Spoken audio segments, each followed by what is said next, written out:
Hi everyone, I'm Kent Louie, science teacher and talking head, talking about science education and broadcasting from beautiful Vancouver, Canada. This is episode 96. At one of my recent workshops, a teacher asked whether I used a bell curve when using standards-based grading, or SBG. One concern that teachers seemed to have was that all students were now going to be proficient or extending or A+ students after switching to SBG, because SBG would now be easier than traditional percentages. To answer the question, no, I don't use a bell curve. So, how do I make sure that when I'm using SBG, that it's just as rigorous as traditional percentages and that kids don't just automatically achieve proficient?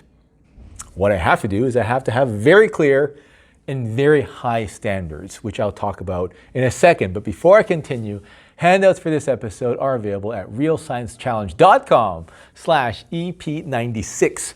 And please subscribe to our YouTube channel. First, an analogy, all right? Imagine you're looking to buy a special pair of sneakers. These sneakers, which actually exist, are called the Big Red Boots by Mischief, okay? You contact the only store in town that sells these sneakers. And lucky for you, they have a pair that will set you back $200. Unfortunately, this store is on the other side of town, and the only hours that they're open is 11 to 3, Monday to Friday. Not only that, they also don't offer shipping, and they only take cash payments, no credit or debit. No problem, you say. These shoes are totally worth it. So you go to the bank, you get some money, you make the trek across town during the posted hours, but when you get there, the manager suddenly says, sorry, the shoes are now going to cost $600 because a lot of people are interested in these shoes. At that point in time, you'll probably be pretty pissed off, especially since you did everything right. But the rules, what you were promised, changed at the end. The point is the same. If we use bell curves for grading, whether it's traditional or standards-based, if a student demonstrates a certain level of achievement, then that student should get the grade or proficiency corresponding to that level. The concern that students are going to all suddenly get proficient or extending, and all of them are going to get that, is not a concern if we as educators are clear as to what an emerging, a developing, a proficient, and an extending is on our rubrics. By being clear on our rubrics, students know what they need to demonstrate to achieve a certain level of proficiency. This is no different than saying in order to get an A, you need to get 86% or 90% or whatever.